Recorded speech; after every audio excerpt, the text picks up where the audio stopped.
सुबह की हल्की किरणें हवेली की खिड़कियों से झांक रही थीं। हवा में गुलाब और चंपा की मिली-जुली खुशबू थी। तुम से तुम तक की कहानी आज एक नए मोड़ पर थी, जहां दर्द और मोहब्बत, दूरी और किस्मत एक साथ टकराने वाले थे। हवेली के अंदर सब कुछ शांत दिख रहा था, पर हर दिल में कोई न कोई तूफान छिपा था। आज का दिन सिर्फ एक मुलाकात का नहीं, बल्कि तकदीर के मिलन का दिन था। जब जेंदे, वो शख्स जिसने हमेशा दूसरों की खुशियों को अपनी जिम्मेदारी समझा, आज आनू और आर्या को मिलाने जा रहा था। आनू बालकनी में खड़ी थी। हवा से उड़ते बाल उसके चेहरे पर गिर रहे थे। उसकी आंखों में गहरी बेचैनी थी, जैसे वो कुछ कह नहीं पा रही, कुछ सुन नहीं पा रही। उसे लगा जैसे हर चीज थम गई है, पर दिल की धड़कनें तेज होती जा रही थीं। नीचे बाग में आर्या खड़ा था। नजरें जमीन पर थीं, पर दिमाग में सिर्फ एक ही नाम गूंज रहा था, अनु। वो नाम जो उसके लिए एक दुआ था, एक कसक भी। जेंदे ने कमरे में कदम रखा और उसकी आंखों में एक दृढ़ता थी। वो जानता था कि इन दो टूटे दिलों को फिर से जोड़ना आसान नहीं होगा, पर वो आज सब ठीक कर देना चाहता था। अब बहुत हो गया, उसने खुद से कहा। अब ये दोनों और नहीं तड़पेंगे। फ्लैशबैक में यादें दौड़ पड़ीं, जब आनू और आर्या पहली बार मिले थे। कॉलेज का वो पहला दिन, जब आर्या ने गलती से आनू की किताबें गिरा दी थीं और दोनों के बीच वो मासूम सी मुस्कान ने कहानी शुरू कर दी थी। धीरे धीरे दोस्ती, फिर प्यार, और फिर एक ऐसा मोड़ जहां सब बिखर गया। गलतफहमियां, अहंकार और हालात ने दोनों को अलग कर दिया था। आनू अपने परिवार की इज्जत के बोझ तले दब गई थी और आर्या ने खुद को अकेलेपन में कैद कर लिया था। पर जेंदे, जो आर्या का सबसे करीबी दोस्त था, जानता था कि यह प्यार अधूरा नहीं रह सकता। उसने तय किया कि आज 5 अक्टूबर वो इन दोनों को फिर से आमने सामने लाएगा। वो बगीचे में गया जहां आर्या खामोश बैठा था। भाई, जेंदे ने कहा, जिंदगी में कुछ रिश्ते होते हैं जो वक्त से ऊपर होते हैं। आनू से तेरा रिश्ता ऐसा ही है। चल, आज सब साफ कर देते हैं। आर्या ने धीमे से सिर उठाया। उसकी आंखों में थकान थी, पर कहीं एक उम्मीद भी। क्या वो आएगी? उसने पूछा। जेंदे मुस्कुराया। हां, इस बार आएगी, और अगर नहीं आई तो मैं उसे ले आऊंगा। दूसरी तरफ आनू अपने कमरे में बैठी थी। दिल में डर और मोहब्बत का संग्राम चल रहा था। क्या मैं उसे देख पाऊंगी? उसने आईने में खुद से पूछा। क्या वो अब भी वही आर्या है जो मुझसे प्यार करता था? उसकी आंखों में आंसू थे, पर उन आंसुओं के पीछे एक चमक थी, जैसे किसी लंबे अंधेरे के बाद एक किरण झांक रही हो। तभी दरवाजे पर दस्तक हुई और सामने जेंदे खड़ा था। अनु, उसने धीरे से कहा, कभी कभी वक्त हमें मौका देता है, बस हमें उसे पहचानना होता है। आर्या तुझसे आज भी प्यार करता है, और शायद तेरा दिल भी अब तक उसी का इंतजार कर रहा है। आनू कुछ कह नहीं पाई, सिर्फ उसकी आंखों में वो अधूरी कहानी साफ झलक रही थी। जेंदे ने हाथ बढ़ाया। चल, वक्त आ गया है। कुछ पलों बाद दोनों हवेली के पुराने बाग में पहुंचे। वही जगह जहां कभी आनू और आर्या ने साथ बैठकर सपने देखे थे। हवा में वही खुशबू थी, वही पेड़, वही झील, पर वक्त ने सब कुछ बदल दिया था। आर्या वहां खड़ा था, हाथों में एक पुरानी डायरी थी, वो डायरी जो कभी आनू ने उसे दी थी। जब आनू ने कदम रखा, आर्या ने सिर उठाया। दोनों की नजरें मिलीं, और वो एक पल जैसे सदियों में बदल गया। कोई शब्द नहीं, सिर्फ खामोशी, पर उस खामोशी में भी हजारों बातें थीं, गलतफहमियों की, दर्द की, और सबसे बढ़कर प्यार की। आर्या ने डायरी आगे बढ़ाई। तूने कहा था, जब तक ये डायरी मेरे पास है, मैं तुझसे जुड़ा रहूंगा। देख, आज भी है। आनू की आंखें भर आईं। और तूने कहा था, जब भी मैं लौटूं, तू वहीं मिलेगा। तू सच में यहीं था।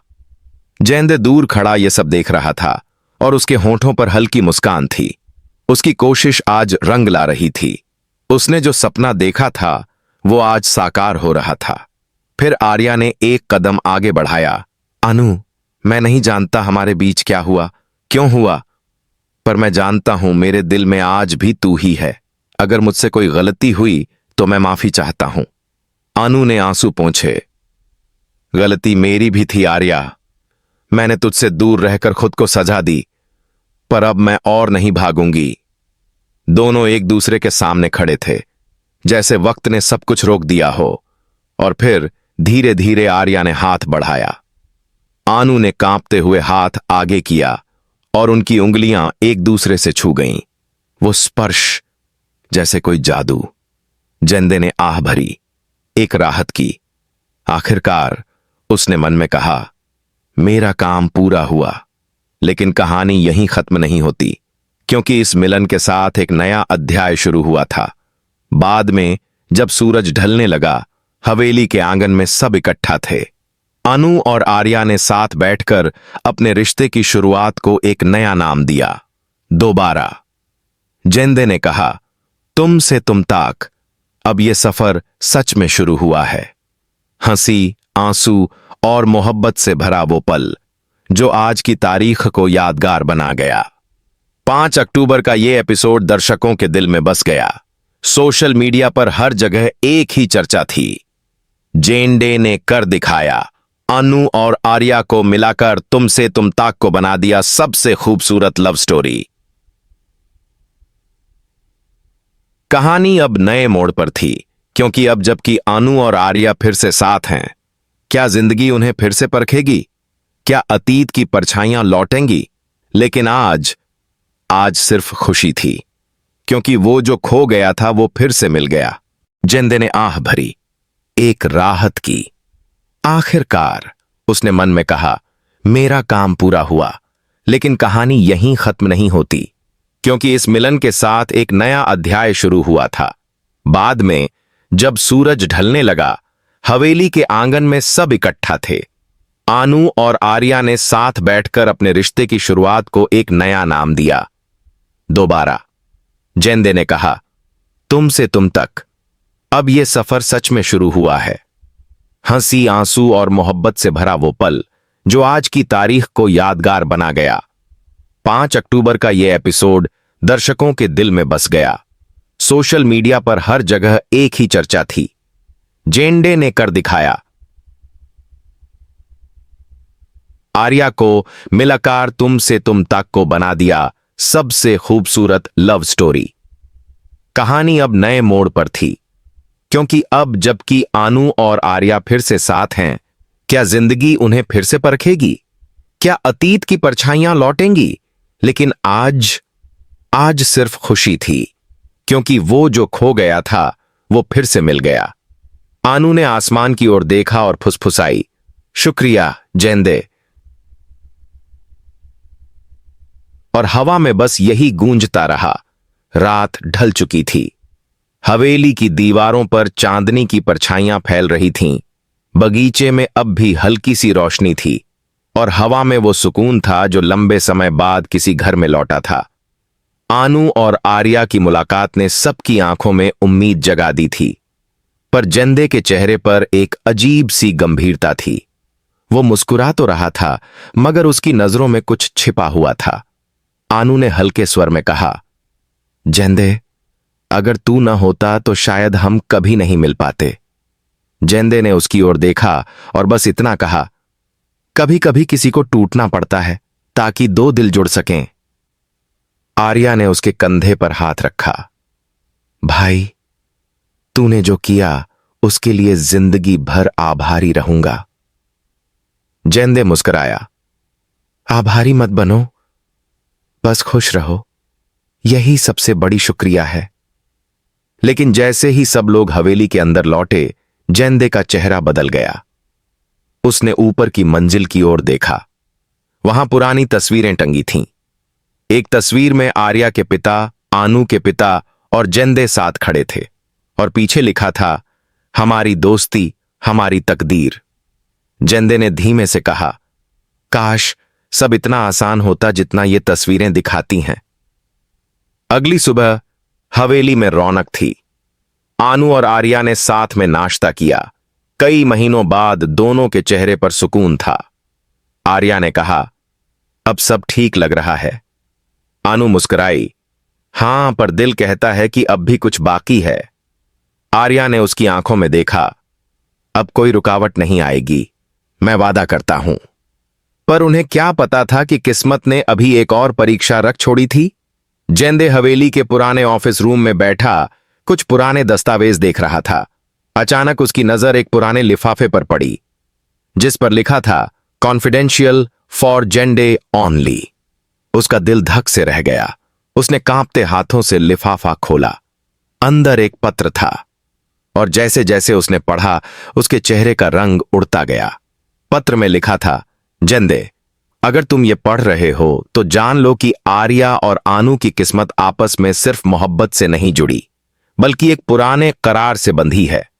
तुम्हारे पिता और आर्या के पिता ने एक ऐसा समझौता किया था जो अब उजागर नहीं होना चाहिए। अगर ये बात बाहर आई तो सब कुछ बिखर जाएगा। जेंदे की सांसें तेज हो गईं। उसने दीवार की तरफ देखा जहां उसी समझौते की फाइल रखी थी जिसके बारे में कोई नहीं जानता था। नहीं, वो बुदबुदाया, अब जब ये दोनों फिर से मिले हैं मैं ये सच नहीं बता सकता। लेकिन जमीर की आवाज उसे चैन नहीं लेने दे रही थी।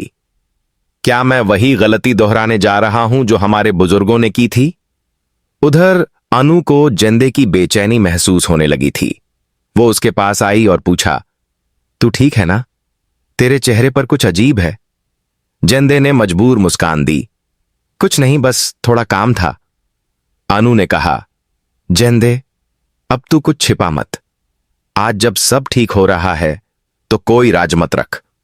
जेंदे कुछ कहने ही वाला था कि तभी बाहर से आवाज आई, आर्या, तेरे लिए पार्सल आया है।